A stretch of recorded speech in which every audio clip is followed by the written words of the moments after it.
More than a dozen studies, including a combined analysis of 1.2 million vaccinated children, failed to find a link between vaccines and autism. A 1998 Lancet article published by Andrew Wakefield first reported a link between the MMR vaccine and autism. It was based on 12 cases and then retracted in 2012 due to it having incorrect data, and he was then disciplined and lost his medical license. Background information includes immunization is defined as the action of making a person or animal immune to infection, typically by inclination. Vaccines are something that stimulates the body's own immune system to initiate a response to protect the person against subsequent infection of disease. Children are vaccinated for the following diseases from birth up to 12 years old: tetanus, polio, hepatitis A and B, measles, mumps, rubella, and motaviruses. History goes back to the 16th century when Edward Jenner, who was an English physician, he was a contributor of the smallpox vaccine. He observed that milkmaids who got cowpox were immune to smallpox.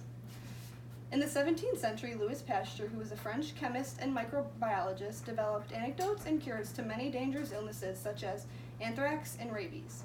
He isolated the anthrax bacteria, heated it, and injected it into 25 cows. Weeks later, he injected it into 25 more cows.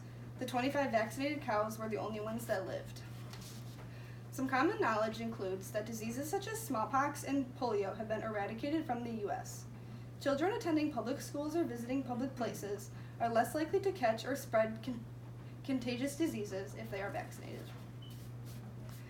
Some think vaccines cause the disease they are trying to prevent. An example would be the polio and smallpox vaccine. They are made from the inactive virus, but the virus is actually killed using heat or chemicals. According to the American Academy of Pediatrics, childhood vaccinations are 90 to 99% effective in preventing diseases.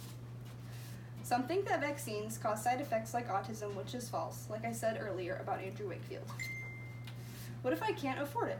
According to the CDC and prevention, every $1 spent on vaccinations saves the person and the public $6.30 in medical costs. Also, there are many local resources that utilize and administer low-cost or even free vaccinations. The VFC, which stands for Vaccines for Children, is a program federally funded that provides vaccines at no cost to children who may not be able to pay for it. The act was passed by Congress in 1993 to develop the VFC.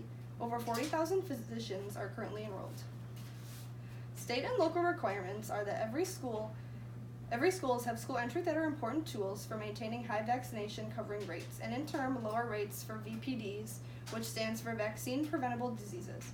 School children and also private school children and daycare children have these requirements.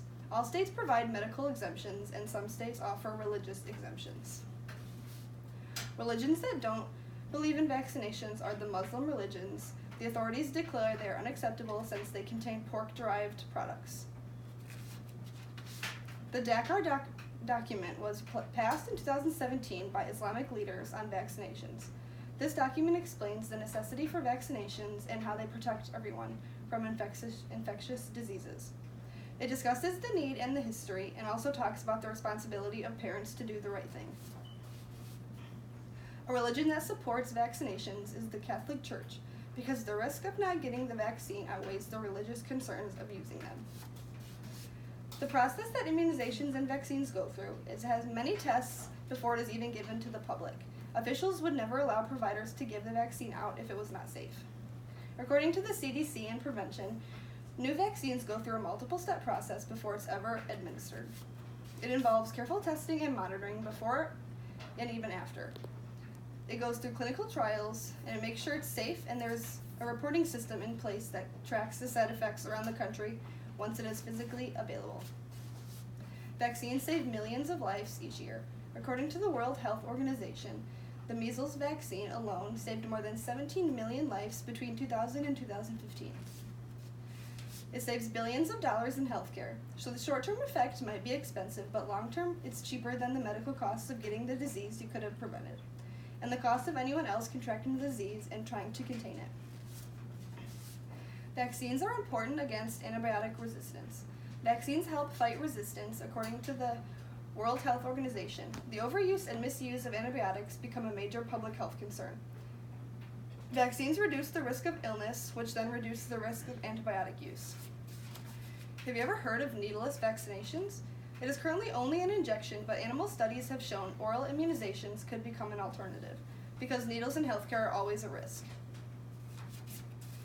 You can get vaccinated before you're born. Mothers can protect their children in the womb by getting the flu shot and protect themselves and the baby until the baby is born and can get their own vaccination. Based on all of the research, here are 5 more reasons to vaccinate your children and get vaccinated. Vaccines save your life and your child's life. They are safe and effective.